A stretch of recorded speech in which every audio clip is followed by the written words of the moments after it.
Que Dios les bendiga, hermanos, en esta tarde. Damos gracias a Dios porque nos permite una vez más estar delante de su presencia para entender y seguir estudiando este libro de el Evangelio según San Juan, hermanos, que es un libro muy bello, muy bonito. Nos habla de todo acerca del ministerio de Cristo, de todo lo que es el Evangelio y la revelación divina que era Jesucristo para nosotros, para el mundo de esa época. Vamos a continuar, hermanos. Nos quedamos a la mitad del capítulo 3 del libro de Juan. Capítulo 3. Vamos a comenzar en el versículo 22, del 22 al 30, hermanos. Y como título le vamos a llamar El amigo del esposo. Después de que vimos lo de Nicodemo, hermanos, después de esto, vino Jesús con sus discípulos a la tierra de Judea y estuvo allí con ellos y bautizaba. Juan bautizaba también en Enón junto a Salim, porque había allí muchas aguas, hermanos, muchas aguas. Y venían y eran entonces y eran bautizados porque Juan no había sido aún encarcelado, hermanos. Juan era libre todavía. Entonces hubo discusión entre los discípulos de Juan y los judíos acerca de la purificación. Y vinieron a Juan y le dijeron: Rabí, mira que el que estaba contigo al otro lado del Jordán, de quien tú diste testimonio, bautiza y todos vienen a él. Respondió Juan y dijo: No puede él,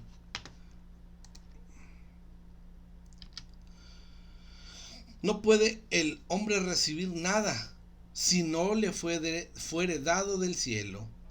Vosotros mismos me sois testigos desde que dije: yo no soy el Cristo, sino que soy enviado delante de él.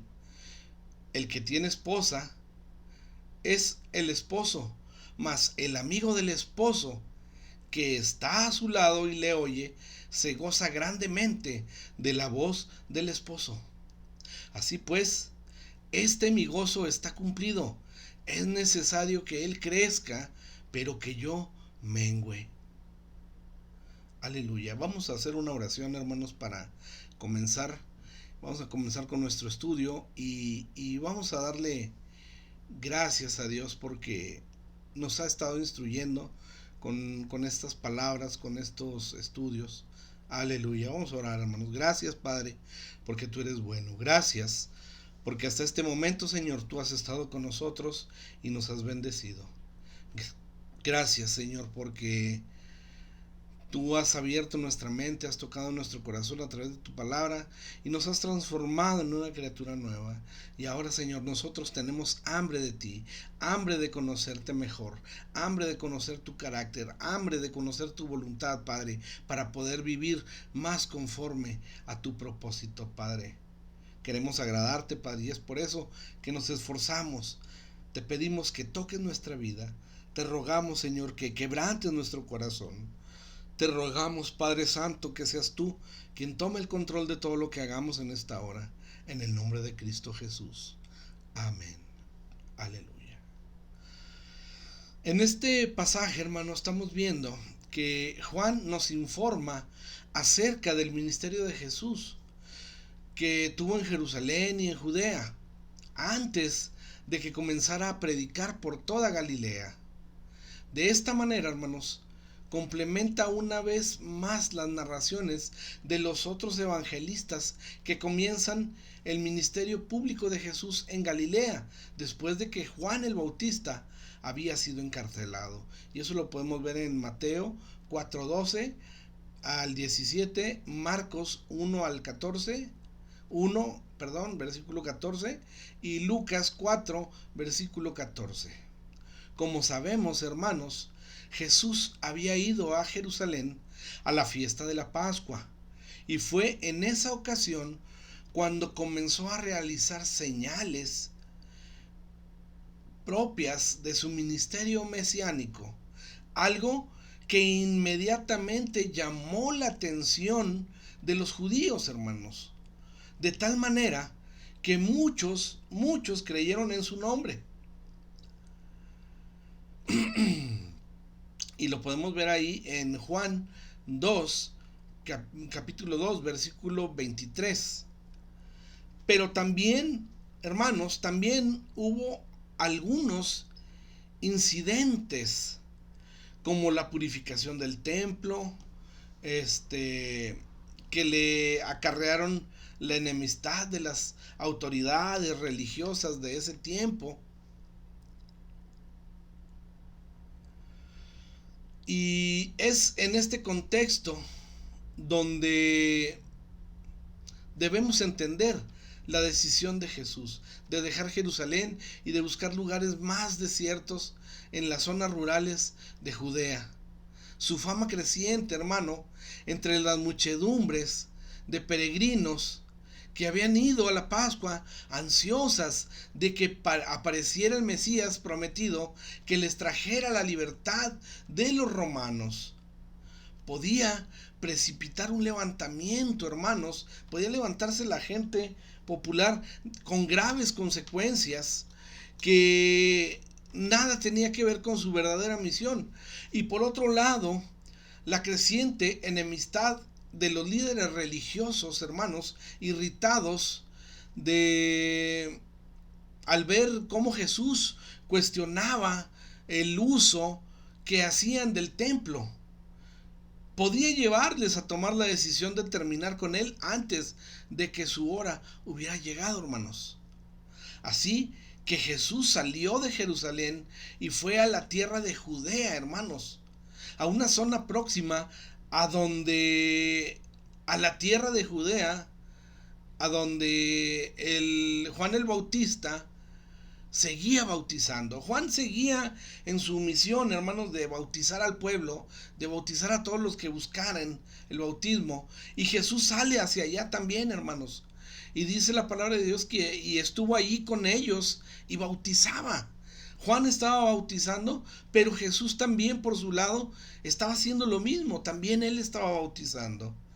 Y en esta etapa Jesús desarrolló un ministerio muy similar al de Juan el Bautista, hermanos, quien seguía bautizando para el arrepentimiento, a aquellos que venían a él. Él seguía preparando de esa manera, hermanos, el camino al Mesías. Y de todos modos, hermanos, parece que Jesús realmente no bautizaba, sino que él llevaba a cabo una labor de supervisión, viendo a sus discípulos quienes lo hacían. Y eso lo podemos ver ahí en Juan 4, versículo 2. Por su parte, hermanos, Juan el Bautista había recibido un llamamiento de parte del Señor y siguió cumpliéndolo hasta el momento en que Herodes lo encarceló. No le importó que Jesús, el auténtico Mesías, ya hubiera sido presentado por él. Todavía quedaba mucho trabajo por hacer.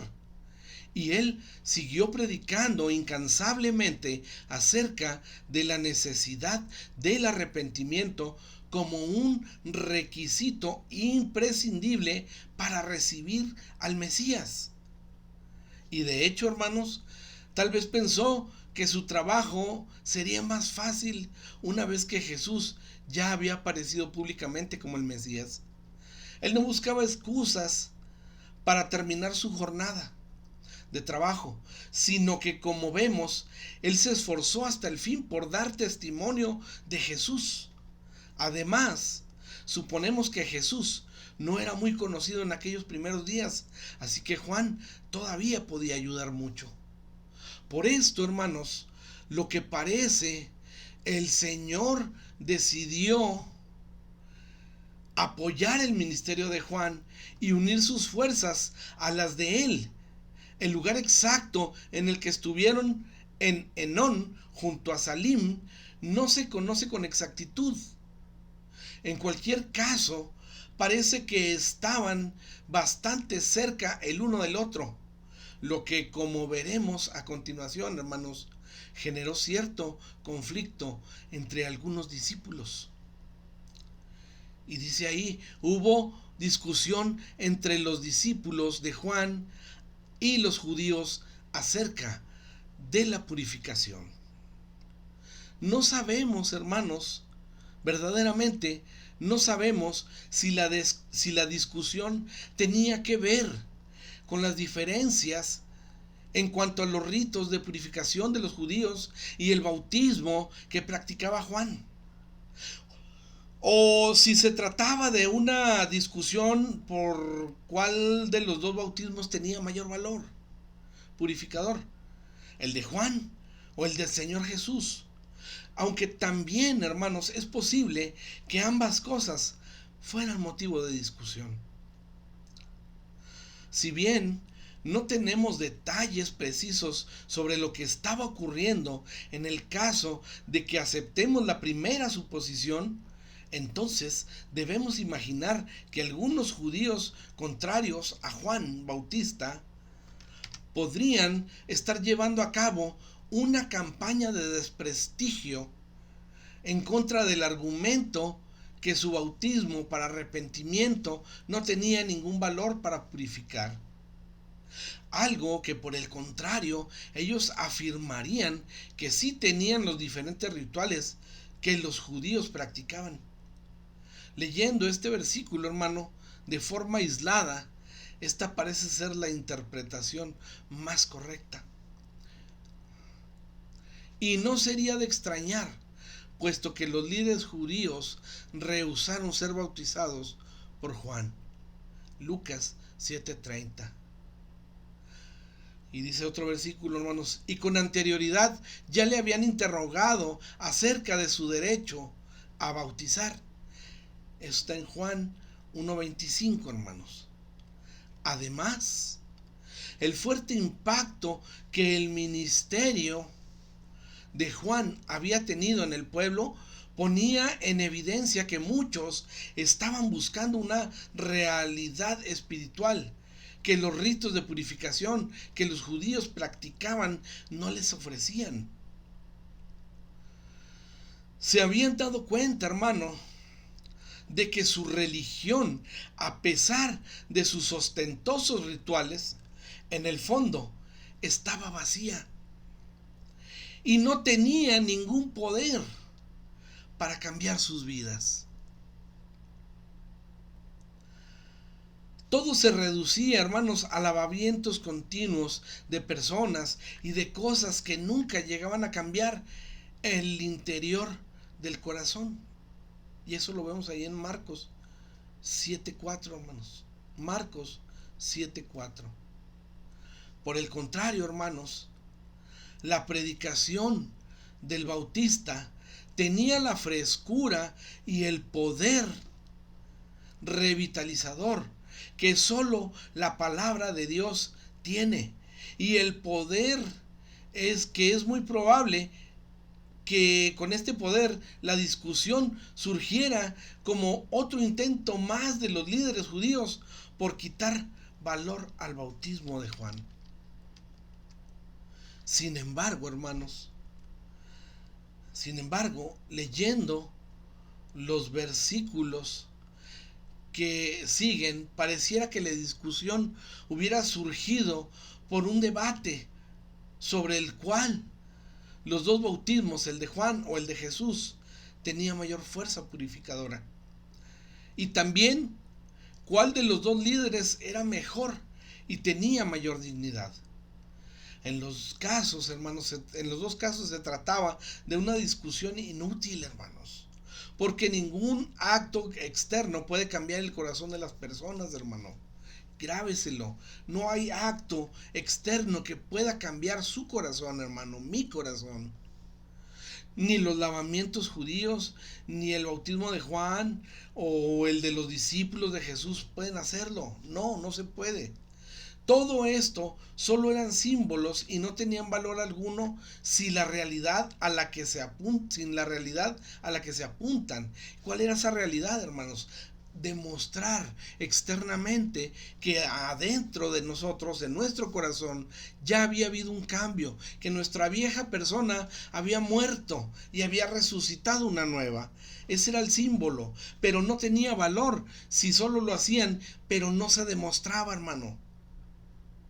Era como a veces hemos comentado, yo qué gano con decir que soy cristiano, si lo que hago, lo que la gente ve que hago, no es de un cristiano. Por ejemplo, hermano, el bautismo de Juan simbolizaba el arrepentimiento. Así que no servía de nada que un israelita bajara las aguas del Jordán para ser bautizado si en su corazón no había arrepentimiento genuino. Del mismo modo, hermano, el bautismo que ahora practicamos los cristianos simboliza nuestra identificación con la muerte y resurrección de Cristo, de modo que no tiene valor alguno a menos que previamente nos hayamos convertido. Como le decía ahorita, hermano,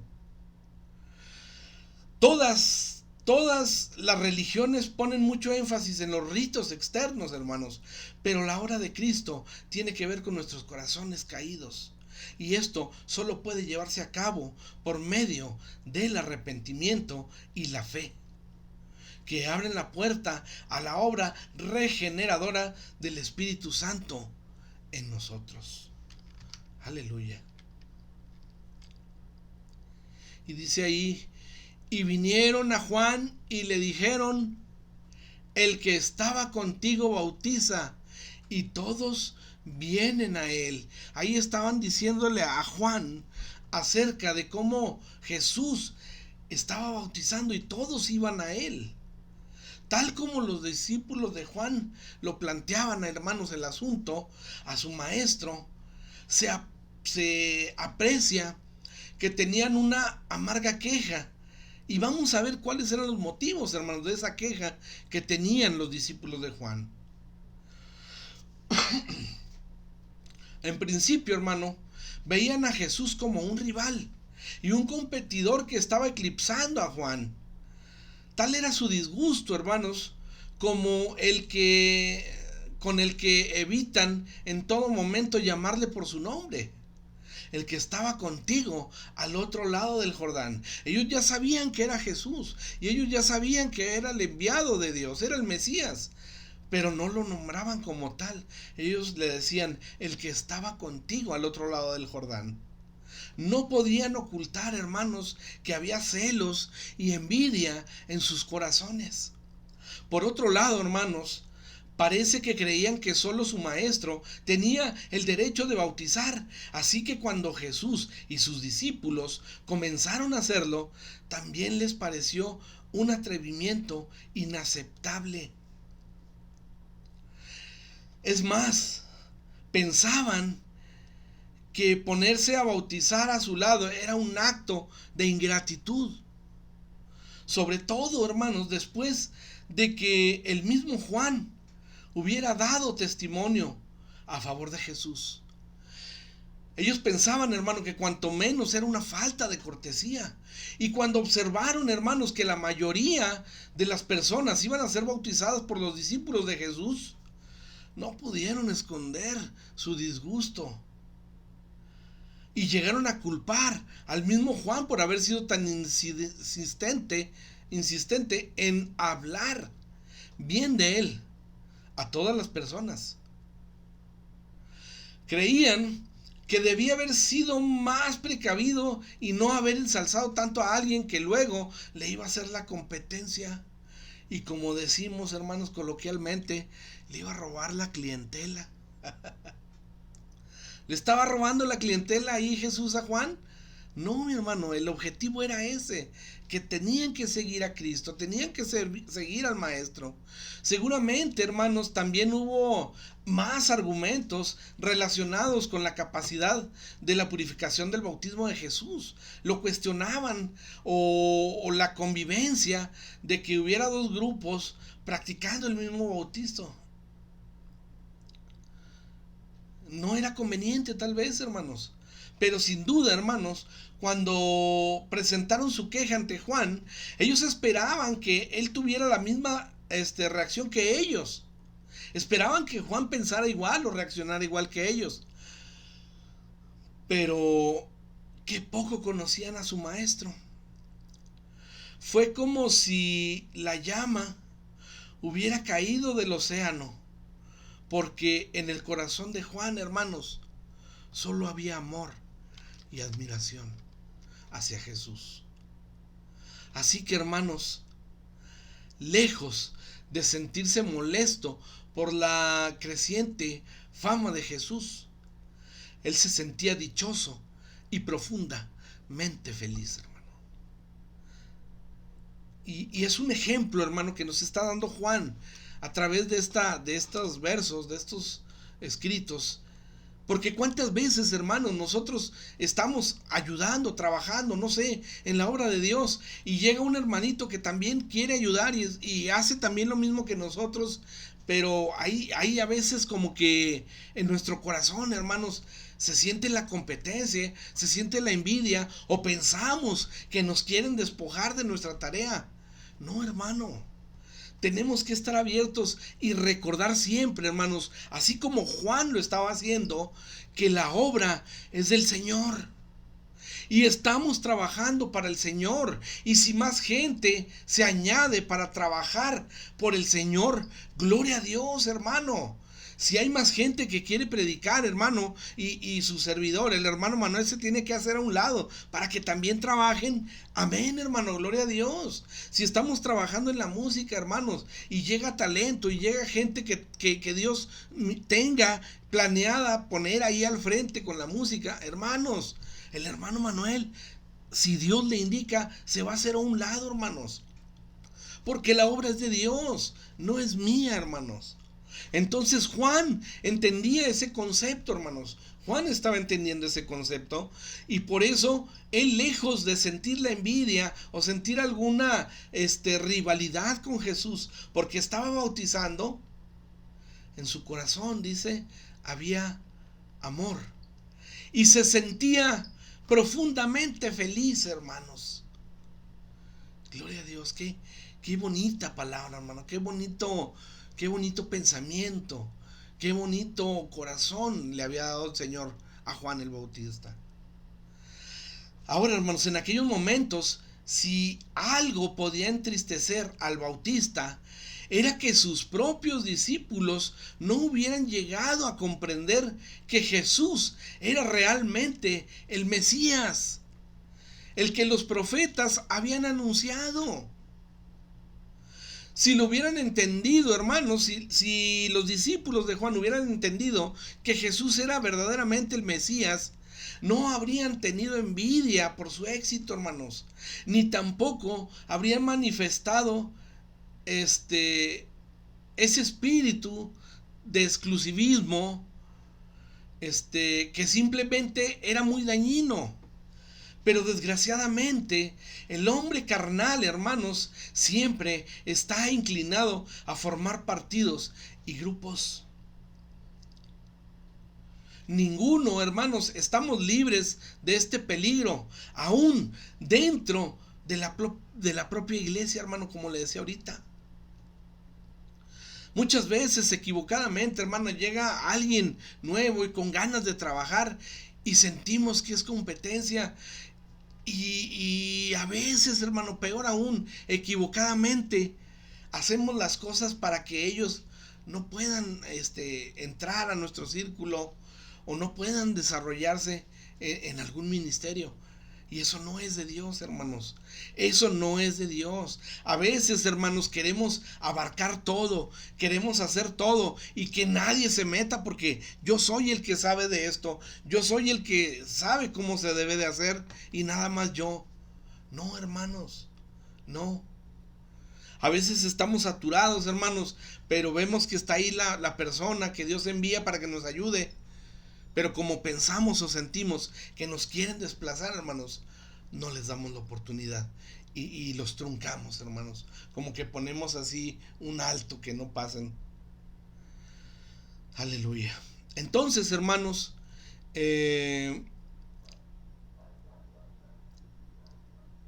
decíamos que desgraciadamente, hermanos, el hombre carnal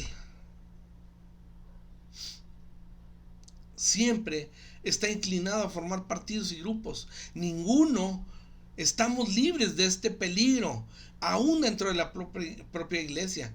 Recordemos la reprensión que el apóstol Pablo dirigió a los creyentes de Corinto, hermano. Y lo vemos ahí en Primera de Corintios 3, versículos del 1 al 4. Y se lo leo, hermano. Primero de Corintios, versículos de 3 al 1 al 4.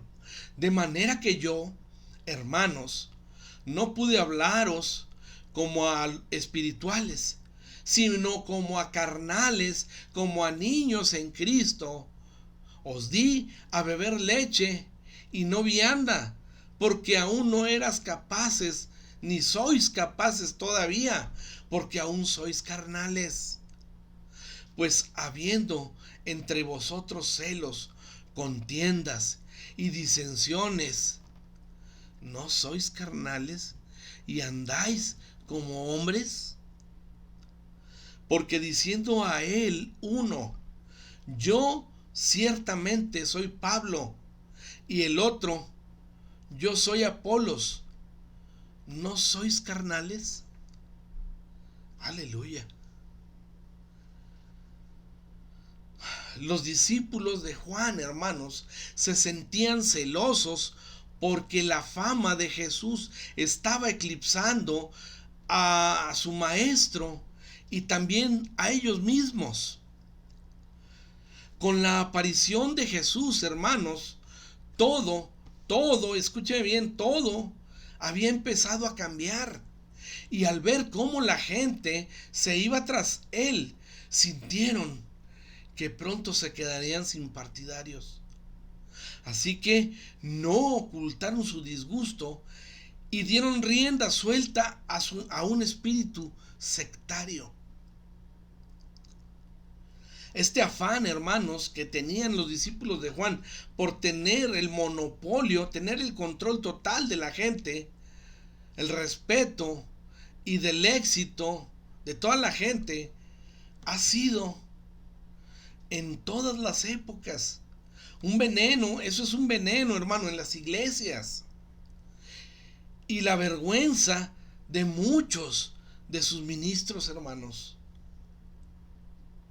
Debemos tener cuidado, hermanos, porque este deseo de protagonismo se encuentra muy arraigado dentro del corazón humano y somos dados a defender con fiereza lo que consideramos nuestro, no dudando para aquello que desprestigiar desprestigiar lo que los demás hacen, hermanos. Perdón.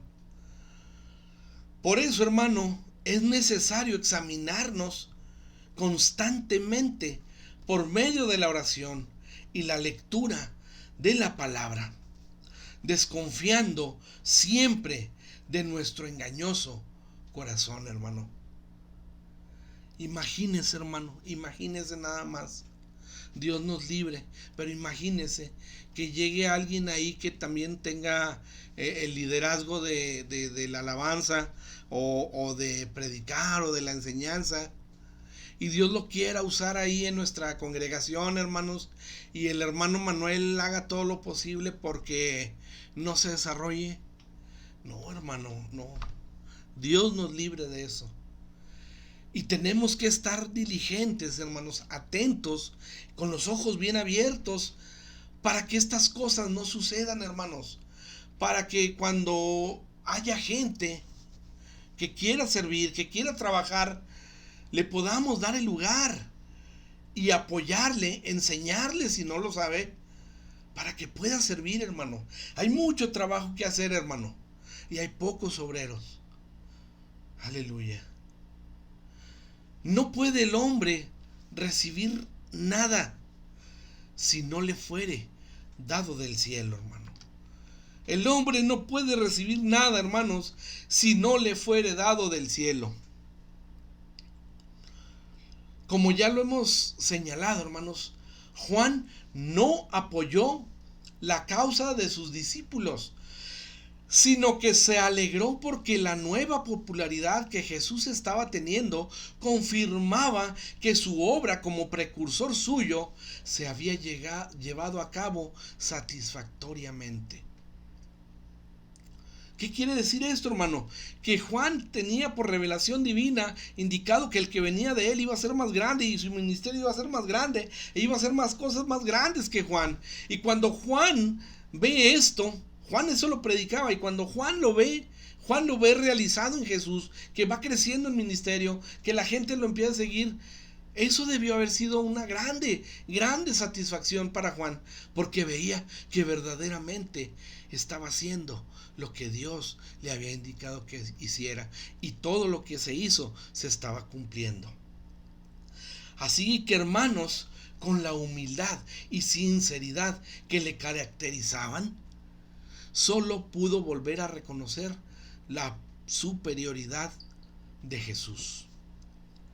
Para empezar, hermanos, el Bautista deja claro que toda la reputación de la que él había gozado en aquellos días se debía al hecho de que había sido enviado por Dios como el precursor del Mesías.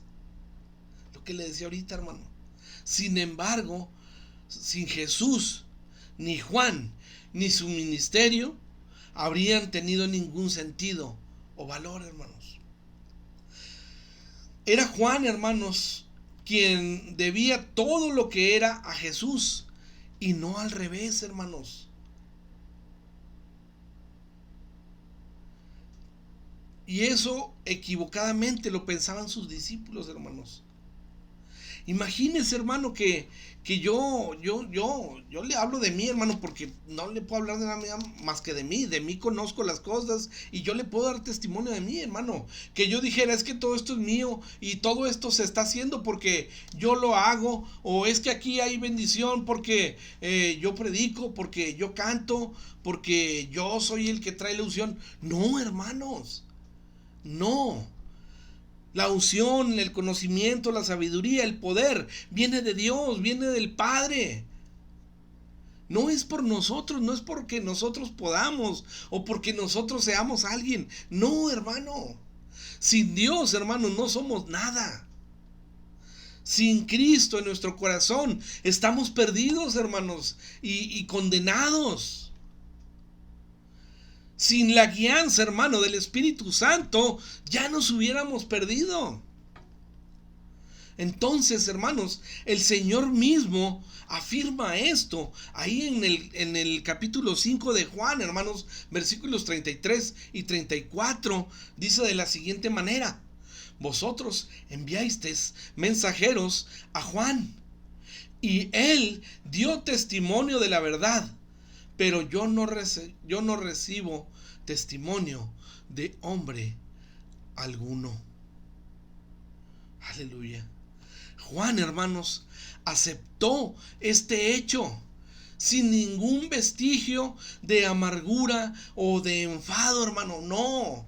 De hecho, hermanos, deploraba que se insinuara siquiera que pudiera existir rivalidad entre él y Jesús.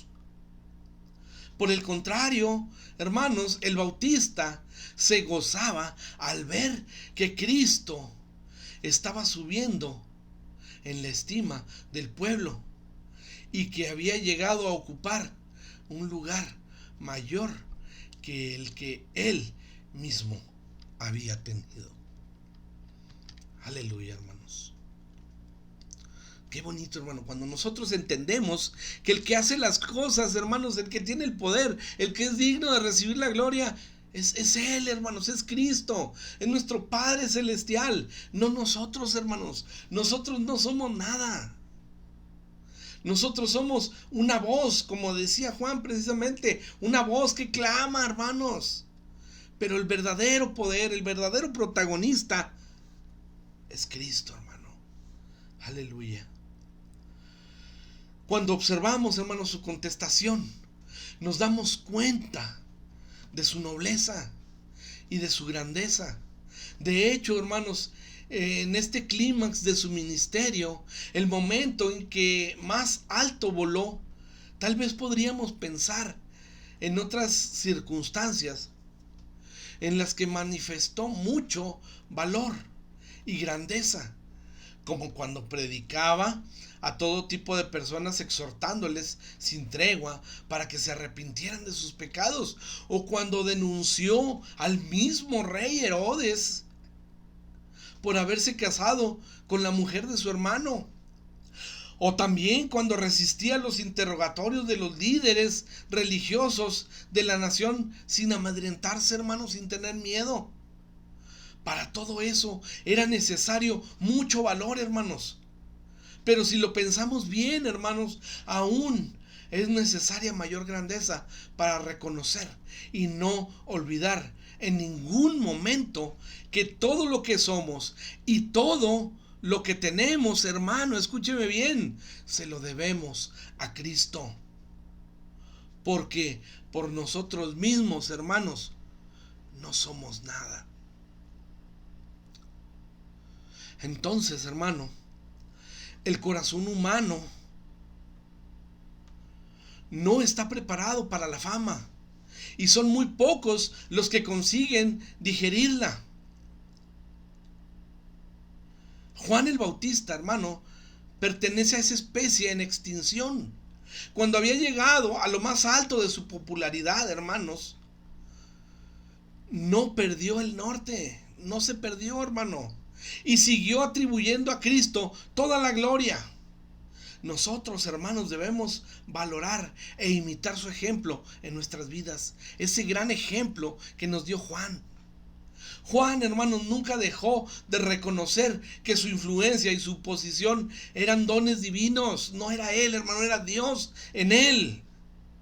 Él nunca se atribuyó su éxito a sí mismo o su capacidad. Por el contrario, hermanos, se mostraba agradecido a Dios por la gracia recibida. Tampoco se disgustó, hermano, por cuando Dios consideró que su ministerio estaba terminando y lo relegó a un segundo plano. No, hermano, sus dones y su ministerio le habían sido dados por el Señor, hermanos. Y su única preocupación fue cuidar de hacerlo bien. ¿Cuántas veces, hermanos, nuestro don, nuestro talento que Dios nos dio, nos hemos preocupado por hacer las cosas para Dios y hacerlas bien? De tal manera, hermano, que Dios fuera glorificado. Sabía que había recibido un altísimo honor al ser constituido como precursor del Mesías y no olvidaba que a mayor don, mayor responsabilidad. También en el día de rendir cuentas, hermanos. Un día, hermano, vamos a rendir cuentas. Un día vamos a estar frente al Señor y vamos a dar cuentas de ese talento o ese don que Dios nos dio. Fácilmente, hermanos, muchos de nosotros no hemos recibido dones ni responsabilidades como las de Juan, pero eso no debe ser motivo para estar menos agradecidos o dedicarnos a desarrollarnos con menos interés, hermano. También debemos, hermanos, evitar caer en la tentación de tener envidia de otros que han recibido dones más vistosos o que tienen más éxito en sus ministerios. Y tampoco, hermano, pensemos que, puesto que nuestros dones o ministerios son tan pequeños, no vale la pena esforzarnos. No, hermano, no. Es importante, hermano, servir al Señor en aquello en lo que Él nos ha colocado y hacerlo con excelencia. Nadie es inferior a otro si desempeña con fidelidad el papel que Dios le ha encomendado, hermano. Escuche bien, hermano, nadie es inferior a otro si desempeña con fidelidad el papel que Dios le ha encomendado. Y por supuesto, hermano, en nuestro servicio no debemos mirar al hermano como un competidor, sino que nuestra mirada debe estar siempre puesta en el Señor, hermanos, dándole lo mejor que tengamos. Juan, hermanos, fue fiel como precursor del Mesías. Le había dado el relevo y ahora llegaba el momento de soltarlo definitivamente. Esta situación tampoco era fácil de llevar. Podemos pensar, hermanos, por ejemplo, en aquellas personas que por causa de su edad tienen que jubilarse y pasan a ocupar un segundo plano. Estos cambios generacionales también pueden ocurrir en la iglesia, hermanos. Otras personas más jóvenes toman el relevo y aquellos que por años han desarrollado ciertos ministerios son desplazados. Esta transición, hermanos, puede llegar a ser una situación muy frustrante y generar mucha amargura, hermanos. En ocasiones, hermanos, los mayores critican y murmuran contra los jóvenes que han llegado a ocupar sus puestos porque les parece que todo lo que hacen está mal. Y también los jóvenes desacreditan a los otros y lo que hicieron, creyendo que ellos, hermanos, lo pueden hacer mejor. En el caso de Juan, hermano, en el caso de Juan el Bautista, parece que sus discípulos en cierto modo estaban entrando en una guerra parecida, aunque su maestro volvió a reconducir la situación una vez más. No puede el hombre recibir nada si no le fuere dado del cielo. No puede el hombre recibir nada, hermano, si no le fuere dado del cielo. Con la grandeza que caracterizaba, reconoció que Dios es quien dispone los tiempos y las personas conforme a su voluntad. Y por nuestra parte, debemos alegrarnos, hermanos, de que quiera, usar a otros para hacer aquellas cosas de las que en otro tiempo nos pudimos ocupar nosotros. Finalmente, hermanos, si no queremos caer en esa trampa, la única solución es poner todo nuestro interés en que la obra de Dios avance y Cristo sea glorificado, olvidándonos de cualquier motivación personal que nosotros pudiéramos tener. Dios, hermanos, asigna a cada creyente un don, hermano. Tú tienes un don, yo tengo un don. Todos tenemos un don, hermano. Su servicio y su puesto en este mundo.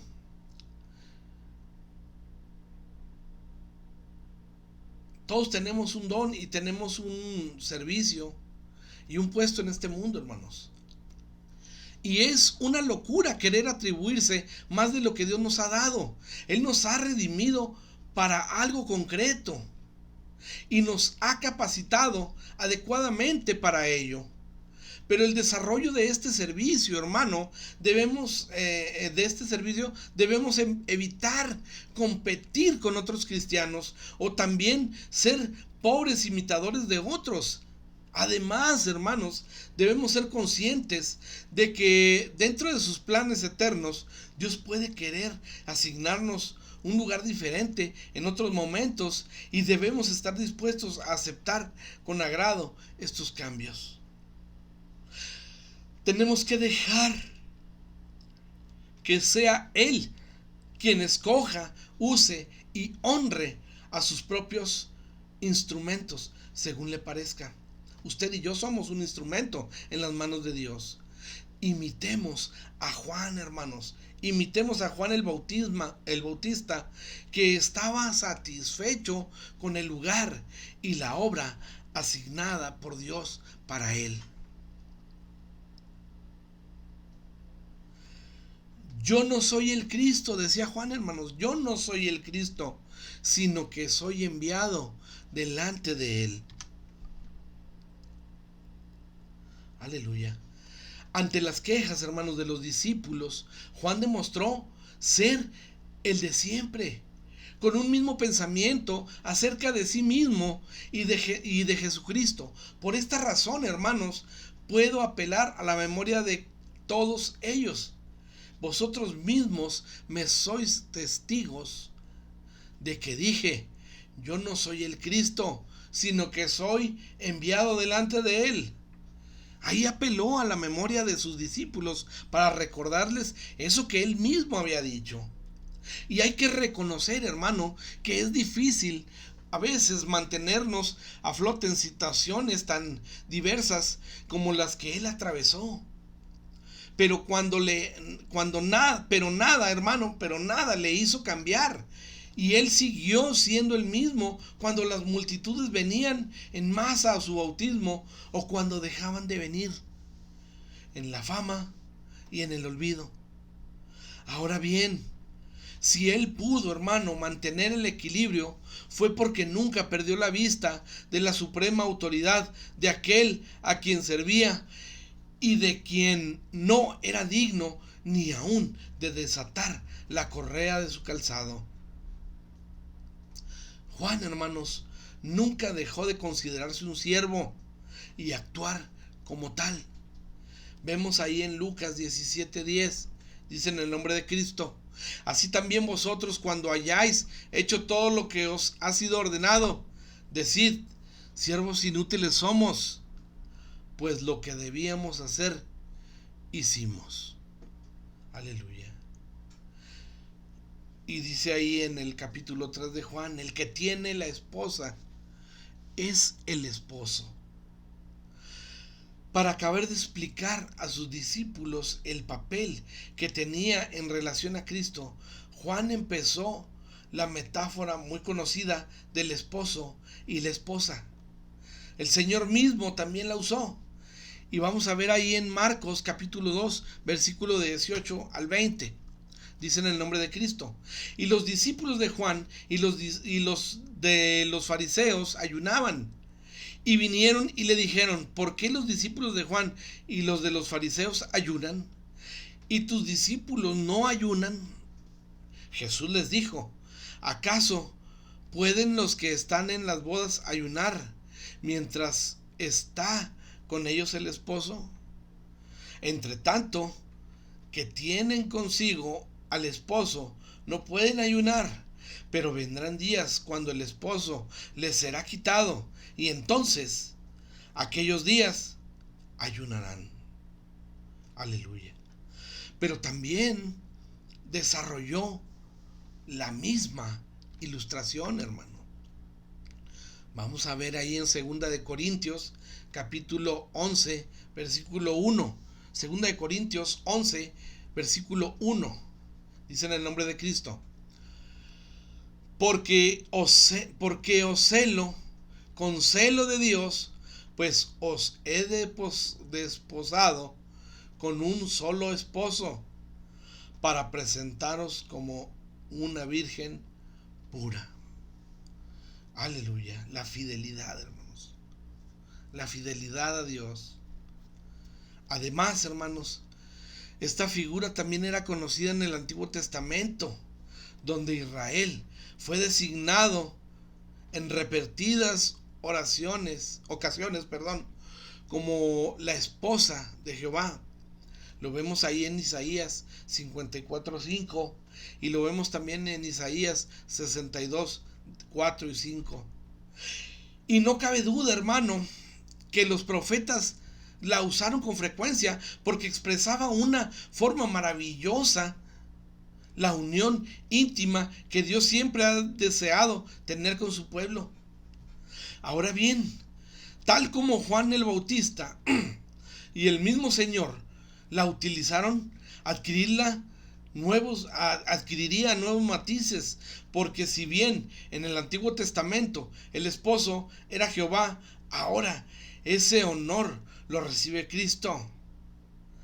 Y tal como fue usada con el apóstol Pablo, la esposa a la que se refiere ya no es pueblo de Israel, sino de su iglesia.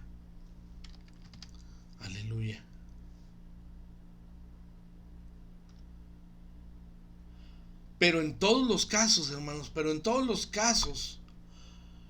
es una metáfora que deja claro el concepto fundamental. La esposa le pertenece exclusivamente al esposo.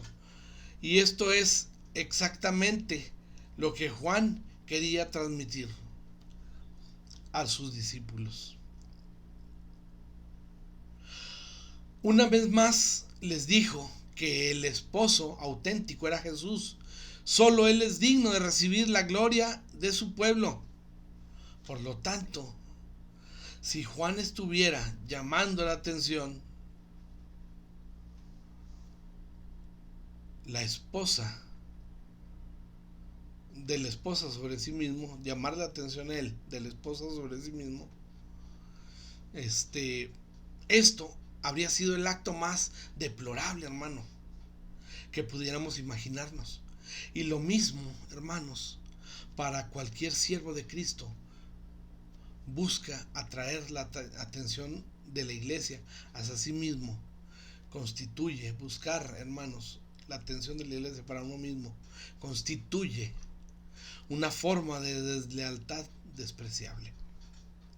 No es así, mis hermanos, no es así. Ahora bien, hermanos, ¿cuál era el papel de Juan del Bautista en todo esto?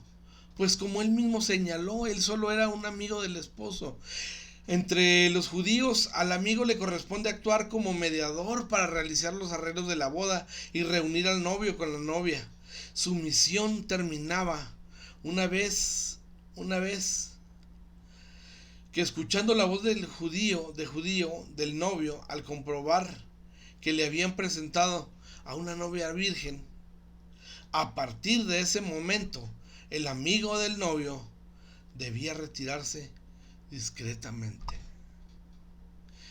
Y hermanos, de manera había actuado en Juan el Bautista. Había trabajado incansablemente hasta llevar a los hombres a Cristo. Él había sido como los evangelistas de la actualidad, que buscan promover la unión de Cristo con las almas perdidas. Pero de ninguna forma pueden pensar que la iglesia les pertenece y que esta está a su servicio para cumplir sus propias expectativas y deseos. No, hermanos. La iglesia, hermanos, es de Cristo y ganada por su propia sangre. Y solo cabe el decir de recibir el honor y el servicio de su pueblo. Aleluya. Por tanto, cuando sus discípulos, hermanos, vinieron a Juan quejándose de que todos iban tras Jesús, lejos de molestarse, dijo: este es mi gozo, está cumplido. Nada le podía hacer más feliz que escuchar que las personas habían dejado de mirarle a él para seguir a Cristo. Su propia copa estaba llena a rebosar, no como novio, estaba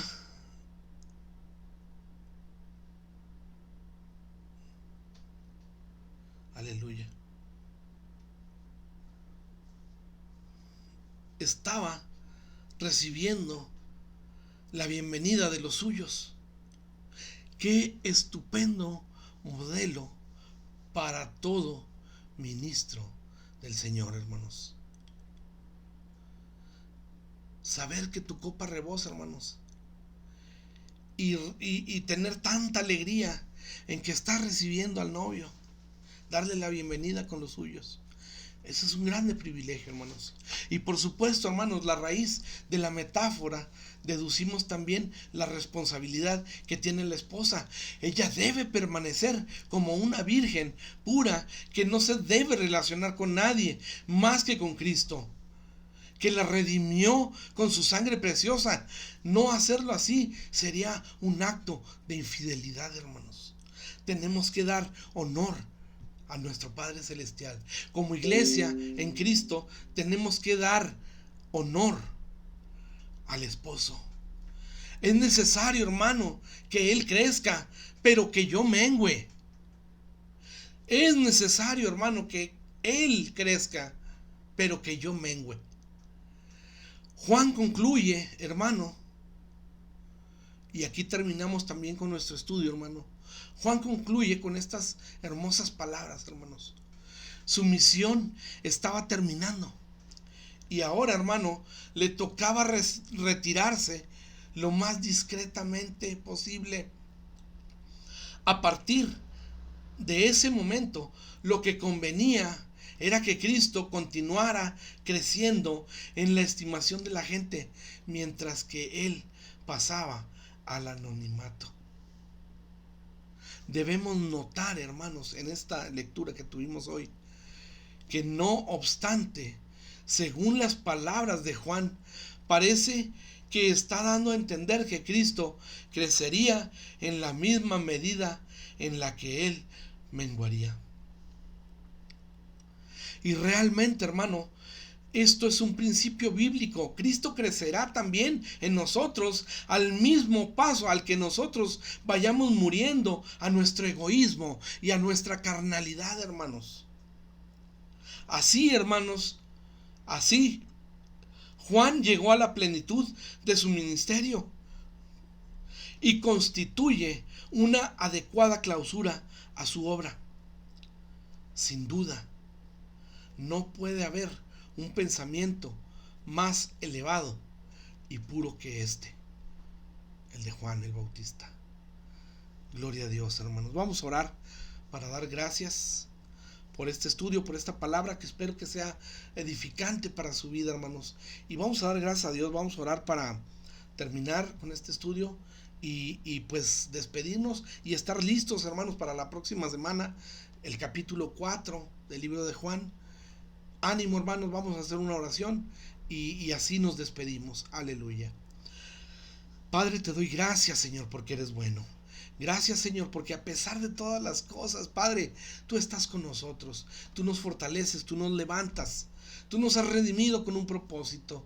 Y así como a Juan, Padre, nosotros tenemos que menguar para que tú crezcas en nosotros. Tenemos que menguar en nuestra carnalidad. Tenemos que quitarnos esa envidia, esos sentimientos de competencia en la iglesia, para que seas tú, Padre, glorificado. Porque todo lo que hacemos, Padre, es con un propósito de darte la honra y la gloria. Y te suplico, Padre Santo, por cada uno de mis hermanos, ayúdanos, Señor, a ser cada día más como tú. Te ruego, Padre, que tú seas en nuestras vidas, en nuestros corazones, que los quebrantes y que toques nuestras mentes para que podamos ser como tú cada día, Padre. Gracias, Señor, porque eres bueno. En tu nombre te doy gloria. Gracias, Padre. Amén. Aleluya. Hermanos, que Dios me los bendiga.